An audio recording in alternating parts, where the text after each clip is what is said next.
Depuis que je suis gamin, déjà, je suis passionné par la vie de mon pays. Et c'est l'avenir de nos enfants. La politique, c'est pas une chose abstraite et c'est pas seulement des gens qui sont là pour enquiquiner les autres. C'est aussi la façon de diriger notre pays. C'est vraiment important pour l'avenir et pour nos jeunes. Donc quand j'étais gamin, oui, je m'intéressais, je manquais rarement une cérémonie au monument aux morts et je m'intéressais à la vie de mon pays, à l'histoire de mon pays. Et on considérait plutôt comme gaulliste, puisque j'avais cette image, cet homme, ce grand homme, pour moi, cet homme et cet presque unique homme du XXe siècle, en tout cas dans notre monde moderne d'après-guerre, et avec le rôle qu'il a joué pendant la guerre, et le rôle qu'il aurait pu jouer avant la guerre si on l'avait écouté. Mais donc je me sens gaulliste, et finalement, j'ai soutenu dans la jeunesse de mes 15 ans des gens comme Charles Pasqua, comme Philippe Séguin, et après, quand je l'ai connu, Philippe de Villiers. Et puis j'ai soutenu Chirac quand il était raisonnable dans les années 90. Et puis ensuite Sarkozy et Fillon. Et aujourd'hui, je me reconnais un peu dans certaines des valeurs d'Éric Zemmour. Et puis, il y a aussi des qualités que j'aime chez cet homme, c'est que c'est pas quelqu'un qui s'adapte à son auditoire, c'est pas quelqu'un qui dit ce que son interlocuteur a envie d'entendre, c'est quelqu'un qui dit ce qu'il pense, il parle avec ses tripes, et ça fait plaisir. Je suis en général un peu comme ça aussi, donc ça fait plaisir d'entendre un homme qui parle vrai, qui a aussi des références littéraires et des références culturelles, et ça c'est important, on vit quand même avec un président de la République qui a dit qu'il n'y avait pas d'histoire de France, qu'il n'y avait pas d'identité française, mais bon, comme c'est en même temps, et puis c'est un peu tout et n'importe quoi, donc on sait pas vraiment ce qu'il pense. Alors c'est un peu habile parfois pour gagner les élections, mais ça peut marcher une fois, mais pas forcément deux.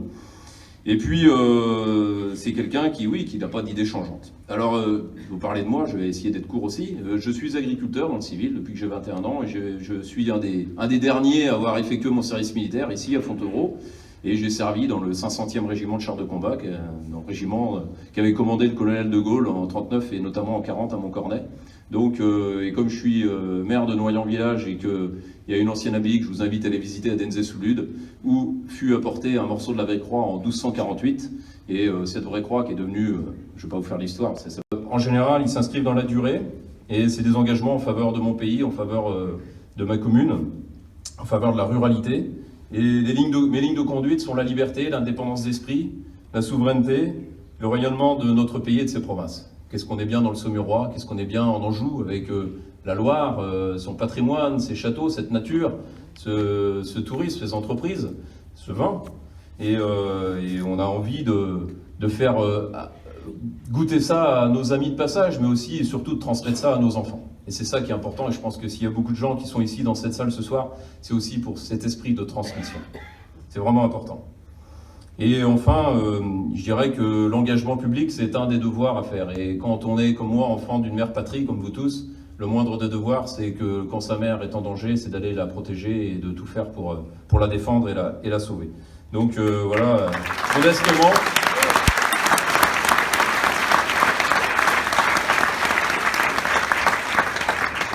J'ai toujours été méfiant à l'endroit de ceux qui suivent le plus grand nombre, qui se font d'un avis une généralité et qu'on appelle communément la pensée unique. Mais je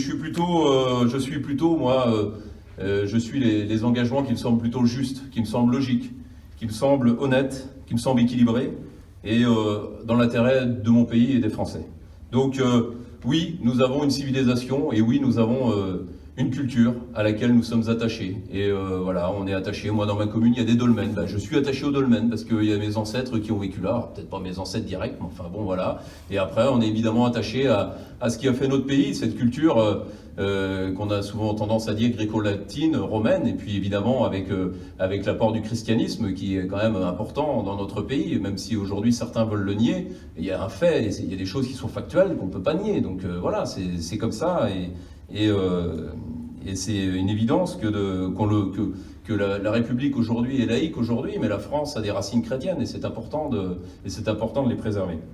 Alors nous devons être fiers de nos racines. Et le paysan que je suis vous dirait qu'une plante, pour porter de belles fleurs et de belles graines, doit avoir de belles racines. On peut perdre une branche, mais c'est difficile de perdre des racines. Donc oui, soyons enracinés.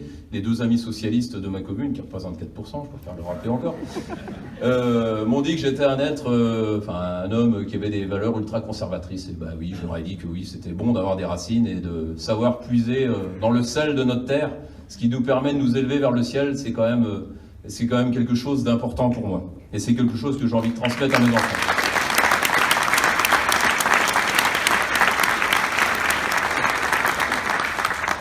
Les générations futures, on est là pour ça. Et on a assez abattu de chaînes dans notre pays. Il est temps de ressemer des bonnes graines. Voilà. Et puis, enfin, vous dire que, voilà, je l'ai déjà dit, il y a des médias qui sont bienveillants et puis il y en a d'autres qui le sont moins. Et j'ai été attaqué, on m'a pris pour quasiment un raciste ou un extrémiste. Et quand je regarde les publications qui sont faites, je vois qu'aujourd'hui, on est dans un monde très bienveillant. Mais on oublie parfois d'être bienveillant avec certains. On oublie d'être bienveillant avec les forces de l'ordre, les militaires. On oublie d'être bienveillant avec les ruraux. On oublie d'être bienveillant avec les Français de souche. On oublie d'être bienveillant avec les forces de l'ordre, je l'ai dit, les chrétiens. Et tout ça, on oublie d'être finalement bienveillant avec les générations futures. Et est-ce qu'on est finalement bienveillant dans l'intérêt de son pays? On peut se poser la question. Donc, j'ai envie de vous dire comme conclusion que merci Barbara d'avoir organisé cette soirée, merci à vous tous, merci à Charles-Henri également, merci à Jean-Frédéric Poisson et à Sébastien Pilar qui vont prendre la parole ensuite. Et puis, vous l'avez vu, c'est marqué là, impossible n'est pas français.